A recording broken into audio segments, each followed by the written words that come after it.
that shit char, voodoo like Yu-Gi-Oh, drugging up all night you, voodoo like Yu-Gi-Oh.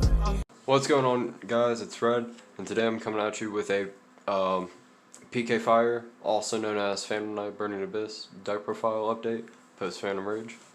So starting into it with the Phantom Knight's engine, I play 1 Torn Scales.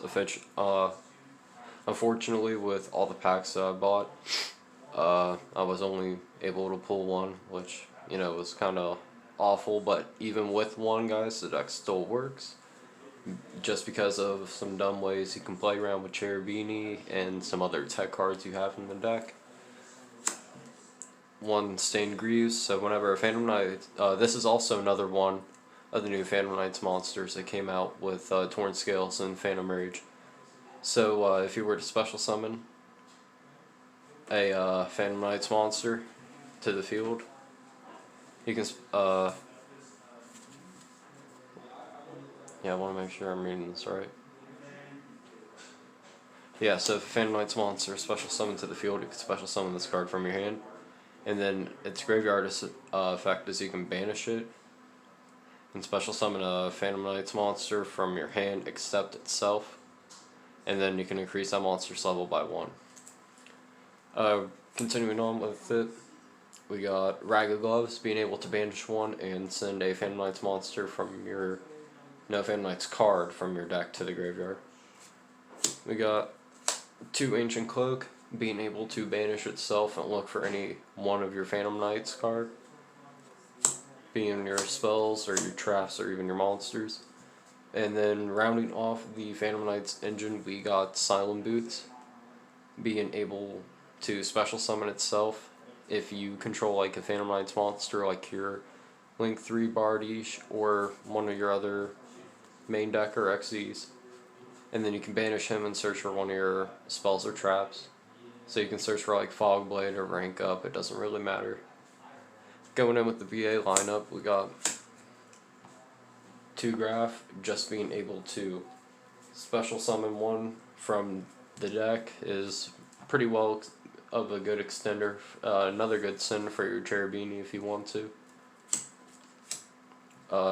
2 Seer, you can, whenever he is sent to grave, you can target a Burning Abyss monster in your graveyard except himself and special summon him. 2 Farfa. Farfa, if he gets sent to grave, you can just target a card on the field. No, target 1 monster on the field and banish it until the end of the turn. 2 Skarm. Skarm being able to search your play-up starter, being your tour guide, and even then, if you send Skarm to grave to search out tour guide, it'll help you just combo off more later on after the turns progress.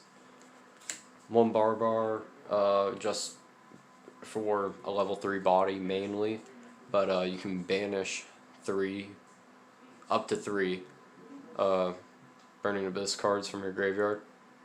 Or is it monsters? Yeah, but just Burning Abyss cards in your graveyard. And then inflict 300 points of damage to your opponent for every 1. 1 Alec. At first I was running Alec just for level 3 body, but I kind of like the effect of being able to have a monster negation. And then 1 Libic. Libic is probably one of my favorites, because if you hard draw into like Graph or Seer, you can use Cherubini to send Libic, and then Libic will special summon them from your hand, one of those guys from your hand, with its effects negated. So not only will it stay on the field, because if you were to control something other than that, but since it was special summoned off of this, and it's sent to the graveyard, it'll still have its graveyard effect. For the rounding off the VA engine, you gotta play 3 Tour Guide of the Underworld, guys. It's just too broken for the deck as it is. And just real quick, extenders you can play to bump up your ratio on seeing your plays. You can special summon these guys if you control another level 3 monster, which that actually pairs up well with the PK engine in your Tour Guide if your opponent were to Effective Ailer or Ash Blossom it.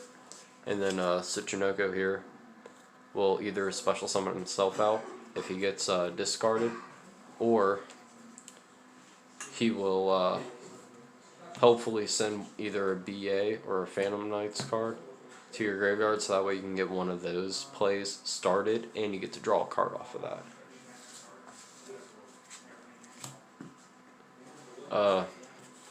For the spells, we got a Phantom Knights rank up launch. I only play 2 of it because I do not have the current new rank up card that came out at PhantomRage, which again, that was kind of unfortunate to pull. So with this card, you're able to XZ summon a Dark XZ monster that is 1 rank higher than the one that you target on field, and then you can also banish this card from your graveyard to equip a Dark XZ monster with a Phantom Knights card from your hand.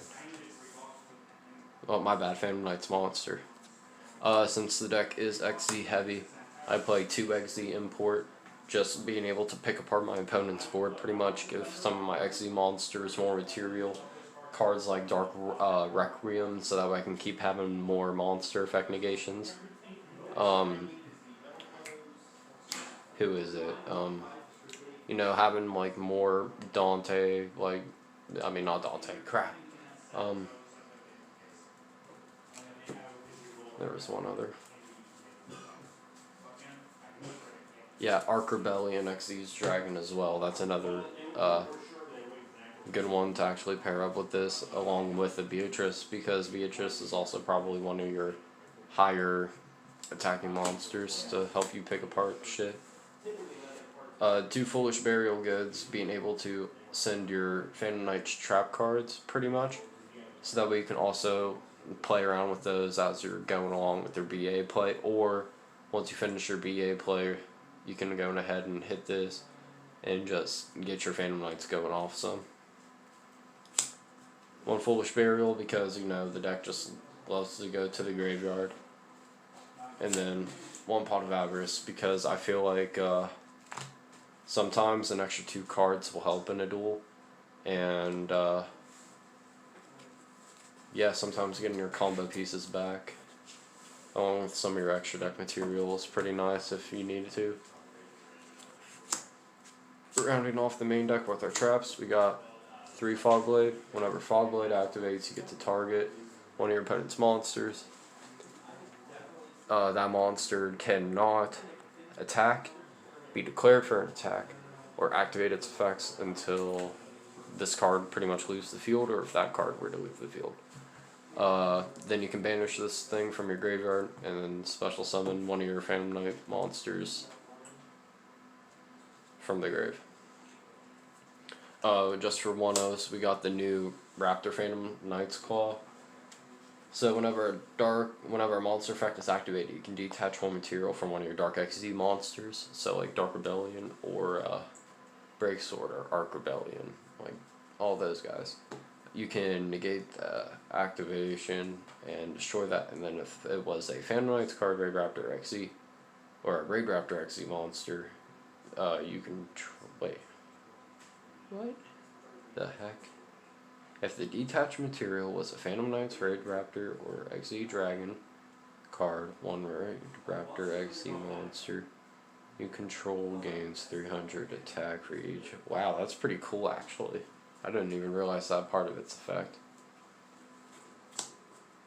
1 Phantom Knight's Wing, so target face-up monster on the field, it gains 500 attack. If it were to be destroyed by battle for the first time, it wouldn't be destroyed. And then you can also banish this, target a Phantom Knights monster in your graveyard, and special summon it. So another free body giver, just like Fogblade. And then Phantom Sword. To target a face-up monster on the field, have it gain 800. And if it would be destroyed by battle or by card effect, I can destroy this card instead. And then when it leaves the field, yeah. Oh no, if the monster would leave the field, yeah, I'd destroy this card instead. When it leaves the field, destroy this card. What? Oh, it must mean when the monster leaves the field, destroy this card. And then you can banish this from your graveyard and special summon it. Phantom Knights monster. Rounding off our traps for the main deck is Phantom Knights, a Shade, and Brigadier. So as long as you don't have a trap card in your graveyard, you can set this card and then activate it, and it's going to special summon itself, and it's no longer a trap card. Getting into that extra deck, guys. We got one Dante, Pilgrim of the Burning Abyss. So with him, you cannot.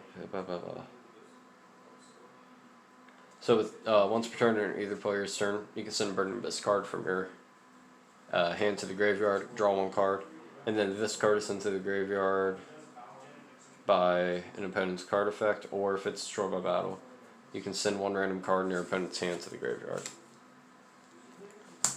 One Leviair, the Sea Dragon. I feel like Leviair, with all these guys pretty much being level 3s, this is pretty much a rank 3 toolbox to me. And I feel like this synergizes pretty well considering you're banishing your Burning Abyss monsters.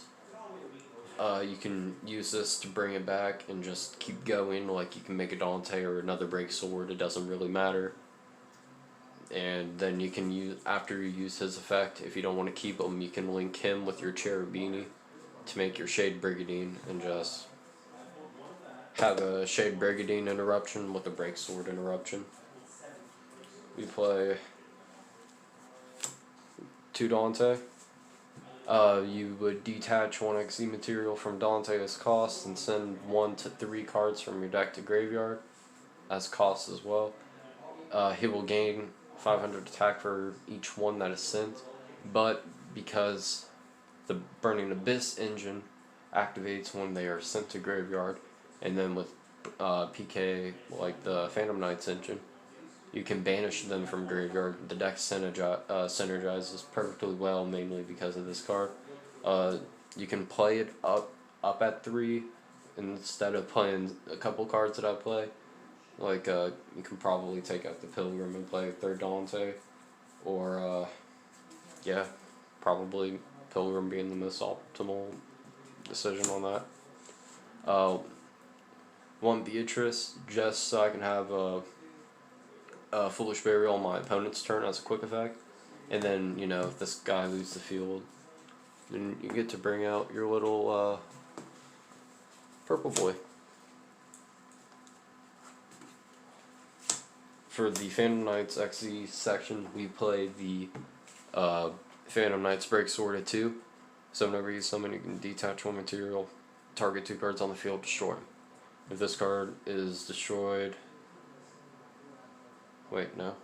If this XZ summon card is destroyed, you can target 2 Phantom Knights monsters with the same level in your graveyard, special summon them, increase their levels by 1. Also, you can special summon monsters for the rest of this turn except for Dark XZ monsters.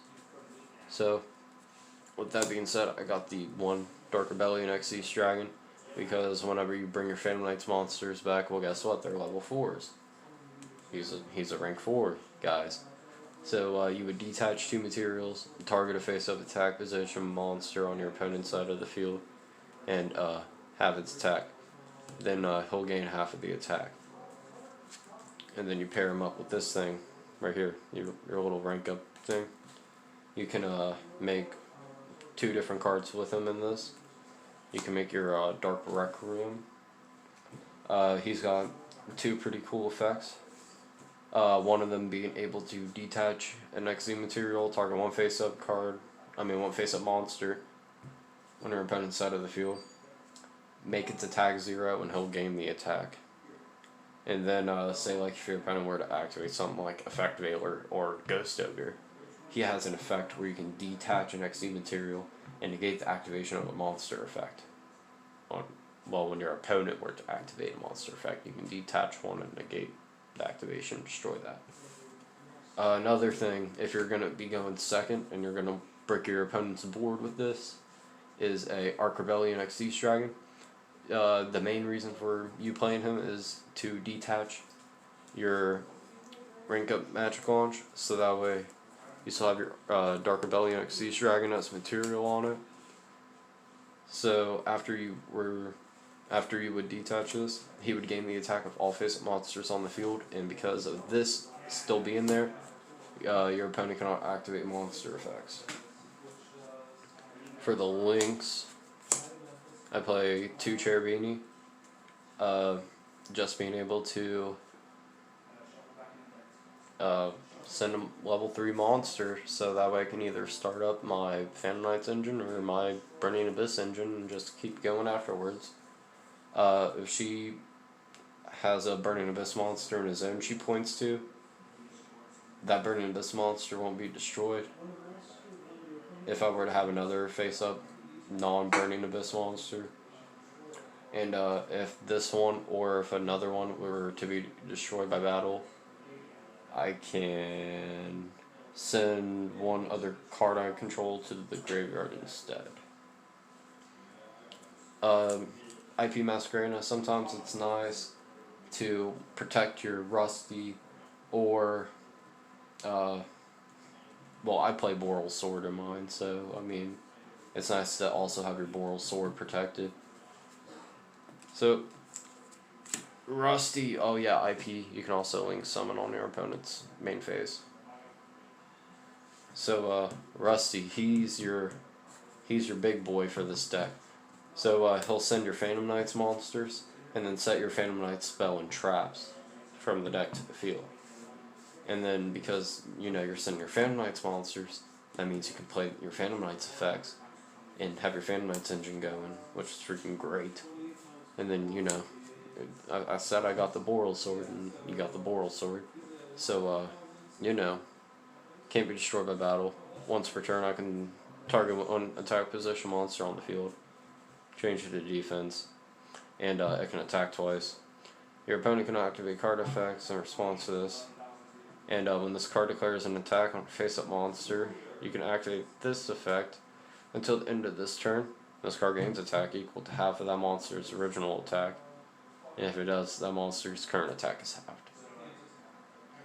So, yeah guys, that's the freaking deck profile for freaking PK Fire. I hope you guys enjoyed. Leave a comment down below on what you guys think about it. And, yeah, leave a like, subscribe, hit the notification bell for more. And as usual, guys, we'll catch you all in the next one. That shit sharp, Voodoo like Yu-Gi-Oh! Drugging up all night, you. Voodoo like Yu-Gi-Oh!